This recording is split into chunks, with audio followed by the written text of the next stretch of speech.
Vijay Antony films corporation presents Vijay Antony, Mrinalini Ravi நடிக்கும் Romeo உங்கள் அபிமான திரையரங்குகளில் ரெட் ஜெயின் மூவிஸ் வெளியீடு.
அண்மை செய்தி.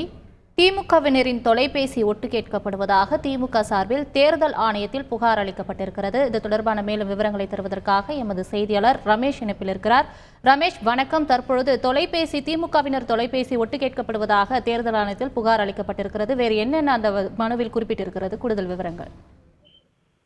வணக்கம். நாடாளுமன்ற தேர்தல் தேதி அறிவிக்கப்பட்டதற்கு பிறகு திமுக வேட்பாளர்கள் மற்றும் திமுகவின் முன்னணி தலைவர்களுடைய தொலைபேசி ஒத்திகைக்கப்படுவதாக நாங்கள் சந்தேகிக்கிறோம் என்று திமுக அமைப்பு செயலாளர் RS பாரதி டெல்லியில் இருக்கக்கூடிய தலைமை தேர்தல் ஆணையத்திற்கு இணையதளம் மூலம் புகார் ஒன்றை அனுப்பியிருக்கிறார். மேலும் இந்த விவகாரம் தொடர்பாக தேர்தல் ஆணையம் ஒரு விரிவான விசாரணையை நடத்த வேண்டும் என்றும் அதில் குறிப்பிட்டிருக்கிறார். குறிப்பாக திமுக அமைப்பு செயலாளர் RS பாரதி தேர்தல் ஆணையத்திற்கு அளித்திருக்கக்கூடிய புகார் மனுவுல இந்த விவகாரம் தொடர்பாக பல்வேறு விஷயங்களை குறிப்பிட்டிருக்கிறார். அதில் முதலாவது, 2024 நாடாளுமன்ற தேர்தல் தேதி அறிவிக்கப்பட்டதற்கு பிறகு திமுக வேட்பாளர்கள், திமுகவின் முன்னணி தலைவர்கள், அதே போல திமுகவின் முன்னணி தலைவர்களுடைய நண்பர்கள், உறவினர்களுடைய தொலைபேசி என்பது ஒட்டுகைக்கப்படுகிறது.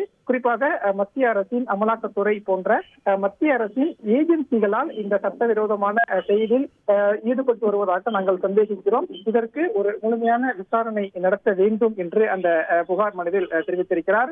குறிப்பாக உச்சநீதிமன்றம் பல தீர்ப்புகள்ல இந்த தொலைபேசி ஒட்டுகைப்பு விவகாரம் என்பது சட்டவிரோதம் என்பதை சுட்டிக்காட்டியிருக்கிறது. குறிப்பாக தொலைபேசி ஒட்டுகைப்பு என்பது ஜனநாயகத்திற்கு எதிரானது என்று உச்சநீதிமன்றம் ஏற்கனவே சொல்லியிருக்கிறது என்பதையும் அந்த புகார் மனுவில் திமுக அமைப்பு செயலாளர் RS பாரதி சுட்டிக்காட்டியிருக்கிறார். குறிப்பாக குடிமக்களின் தனி உரிமை மீறாமல் இருப்பது என்பது ஒரு அரசினுடைய கடமையாகும். அரசு அதனை பின்பற்ற வேண்டும். ஆனால் திமுக வேட்பாளர்கள் உள்ளிட்ட முக்கிய நபர்களுடைய தொலைபேசி என்பது ஒட்டுகைக்கப்படுவது என்பது இந்த ஜனநாயகத்திற்கு எதிரானது என்றும் அந்த புகார் மனுவில் RS பாரதி குறிப்பிட்டிருப்பதை பார்க்க முடிகிறது. மேலும் RS பாரதி ஒரு முக்கியமான விஷயத்தை குறிப்பிட்டிருக்கிறார். குறிப்பாக இந்தியாவின் இறையாண்மைக்கோ அல்லது ஒருமைப்பாட்டுக்கோ ஒரு எதிரான ஒரு நிலைப்பாடு வரும்போதோ, அல்லது மாநிலத்தின் பாதுகாப்புக்கு ஒரு அச்சம் வரும்போதோ, அல்லது சட்டம் ஒழுங்கு பிரச்சனை வரும்போதோ ஒருவருடைய தொலைபேசி ஒட்டுகைப்பு என்பது சரியாக இருக்கும். ஆனால் இப்போது தேர்தல் அறிவிக்கப்பட்டதற்கு பிறகு இது போன்ற எந்த செயலிலும் ஈடுபடாத திமுக வேட்பாளர்கள், திமுக முன்னணி தலைவர்களுடைய தொலைபேசி ஒட்டுகைக்கப்படுவது என்பது ஜனநாயக விரோத செயலாகும் என்றும் அந்த புகார் மனுவில் குறிப்பிட்டிருப்பதை பார்க்க முடிகிறது. குறிப்பாக வருமான வரித்துறை, அமலாக்கத்துறை போன்ற மத்திய அரசின் ஏஜென்சிகள் இந்த ஒட்டுகைப்பு விவகாரத்தில் ஈடுபடுவதாக நாங்கள் சந்தேகிக்கிறோம் என்றும் அந்த புகார் மனுவில் குறிப்பிட்டிருக்கிறார். எனவே இந்திய தேர்தல் ஆணையம் இது குறித்து ஒரு முழுமையான விசாரணையை நடத்த வேண்டும். ஏனென்றால் இந்திய தேர்தல் ஆணையம் தான் நாடாளுமன்ற தேர்தலை சுதந்திரமாகவும் நியாயமான முறையிலும் நடத்துவோம் என்று தொடர்ந்து வாக்குறுதி கொடுத்து வருகிறீர்கள். எனவே இந்த தேர்தல் சுதந்திரமாகவும் நியாயமாகவும் நடத்த வேண்டும் என்றால் இந்த தொலைபேசி ஒட்டுகைப்பு விவகாரம் மீது தேர்தல் ஆணையம் ஒரு விரிவான விசாரணையை நடத்த வேண்டும் என்றும் அந்த புகார் மனுவில் தெரிவித்திருக்கிறார். விரிவான தகவல்களுக்கு நன்றி ரமேஷ்.